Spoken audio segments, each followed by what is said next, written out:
여자분들은 이 남자의 심리가 변하는 시기를 잘 몰라서 이별을 통보받고 남자를 못 잊는 경우가 거의 태반이에요.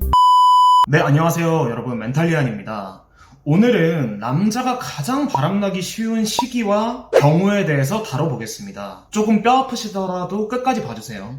미리 그 시기를 알아야 대비를 할 수 있고 헤어지지 않을 수 있습니다. 1번, 취업을 하거나 공무원 시험에 합격을 했을 때 또는 각종 시험을 합격을 했을 때입니다. 이 시기에 남자들은 회식이다 뭐다 하면서 여자 사람 친구들, 여자 동료들을 만나는 것을 합리화합니다. 그 과정에서 눈이 돌아가게 됩니다. 나를 기다려준 여자친구는 고맙고 미안하긴 한데 새로운 자극, 즉 새로운 여자가 굉장히 신선한 어떤 매력으로 다가오는 거죠. 그리고 취업도 했겠다, 쓸 돈도 많아지니까 여자를 만날 수 있는 환경이 조성되게 됩니다. 그래서 남자친구가 취업을 하거나 시험에 합격을 했을 때 이 남자친구의 행동을 자세히 살펴볼 필요가 있습니다. 물론 모든 남자들이 다 이렇다는 얘기는 아니에요. 취업을 하고도 여자친구에게 기다려줘서 고맙다면서 더 잘하는 남자친구분들도 분명히 계십니다. 여러분, 이런 남자들은 정말 꽉 잡아야 됩니다. 어떤 위기가 와도 변하지 않고 여자들에게 헌신할 만한 사람들이기 때문입니다. 제가 6년 동안 상담을 해오면서 이런 분들을 종종 배웠는데 정말 안전하게 결혼까지 골인을 합니다. 남자가 가장 바람나기 쉬운 시기 2번,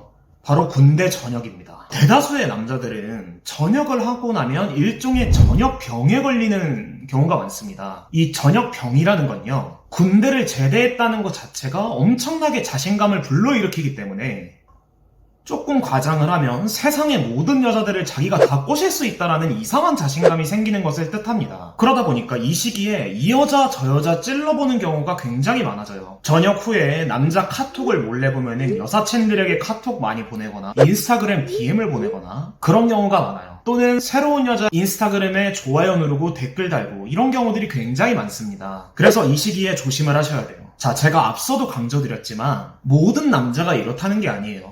꽃신을 신겨주는 정말 괜찮은 남자분들도 계십니다. 하지만 저는 웬만해서는 군인과 연애를 하는 것을 추천하지 않습니다. 전역하고 나면 변하는 사람들을 너무나 많이 봐왔기 때문이에요. 참고로 말하자면 고생하시는 군인분들 까는 거 아닙니다. 훌륭하고 멋진 남자분들도 계실 거라고 생각을 해요. 자, 3번입니다. 결혼 정년기가 되었을 때. 자, 이런 케이스는 연상연하 커플에서 문제가 되는 경우들이 많습니다. 예를 들어서 남자가 25살, 그리고 여자분이 28살에 연애를 시작했다고 칩시다. 여기서 5년의 시간이 흘렀습니다. 남자는 30살, 여자는 33살이 되겠죠. 자, 이 시기가 되면은 여자분들은 알게 모르게 압박을 정말 많이 받아요. 주변 친구들은 하나 둘 결혼하고, 부모님은 결혼 언제 하냐고 은근히 압박 넣고, 명절 때 친척들한테 잔소리 듣고, 결혼에 대해서 극도의 스트레스를 받게 됩니다. 그러다 보니까 결과적으로 남자친구한테 집착할 수밖에 없는 거죠. 결혼 언제 할 거냐고 압박을 넣기 시작합니다. 반면에 남자는 어떨까요? 30살이 되면 남자는 인생의 전성기에 다다르게 됩니다. 어릴 때와 달리 돈도 많이 벌고 취업을 해서 자신의 삶을 잘 살아가는 경우가 많아요. 그러다 보니까 상대적으로 여자에 비해서 급하지가 않습니다. 여유가 있어요. 그러니까 결과적으로 결혼이 급하지 않게 됩니다. 여자들에게 부담을 느끼게 되는 거죠. 제가 연하남을 만나지 말라는 얘기를 드리는 이유가 바로 이것 때문입니다. 남자들이 여자가 결혼정년기에 들어서면 떠나는 경우가 너무나 많기 때문입니다. 자, 물론 아까부터 늘 강조드리지만 모든 남자들을 일반화시켜서 설명할 수는 없어요. 여자분들이 연하남 잘 키워가지고 결혼하는 케이스 분명히 존재합니다. 하지만 일반적으로 연하남과 만나는 것은 평균적으로 봤을 때 결혼을 하기가 굉장히 어려운 게 사실입니다. 남자가 바람을 피는 시기 4번째, 여자의 가치 하락이 되었을 때입니다. 자, 가치라는 말이 뭔가 추상적이고 어렵게 느껴지시죠? 쉽습니다. 상대방이 여러분에게 느끼는 매력의 총합을 가치라고 부릅니다. 남자의 마음이 변해서 헤어지는 케이스 중에 이렇게 여자분의 가치가 하락해서 헤어지는 경우들이 있습니다. 예를 들어 여자분이 살이 10kg 이상 찐다거나, 남자는 자기 생활 잘하는데 여자는 자기 생활도 없고 하염없이 남자만을 기다린다거나, 계속 연락 문제로 시비를 거는 경우를 뜻합니다. 이렇게 될 경우 남자는 여자가 자신에게 너무 과도한 관심을 가진다고 생각하여 자연스럽게 바람필 확률도 높아집니다. 특히 이럴 때는 남자들이 핑계를 대면서 헤어지는 경우들이 많아요. 너는 좋은 사람이니까 나보다 더 좋은 사람 만날 수 있어. 이런 식으로요. 이런 얘기 들으시면 아, 내가 매력이 진짜 있나 보다 하면서 고지고대로 받아들이시고 자신감 뿜뿜 하시면 안 됩니다. 오히려 남자는 헤어지고 싶은데 적당한 핑계가 없으니까 여자를 띄워주고 좋은 남자로 남고자 하는, 어떻게 보면 일종의 좀 간사한 심리입니다. 이런 말에 속지 마세요. 자, 제가 오늘 총 4가지를 설명을 드렸죠. 첫 번째, 남자의 취업. 두 번째, 남자의 군대 전역. 세 번째, 결혼 정년기. 네 번째, 여자의 가치 하락.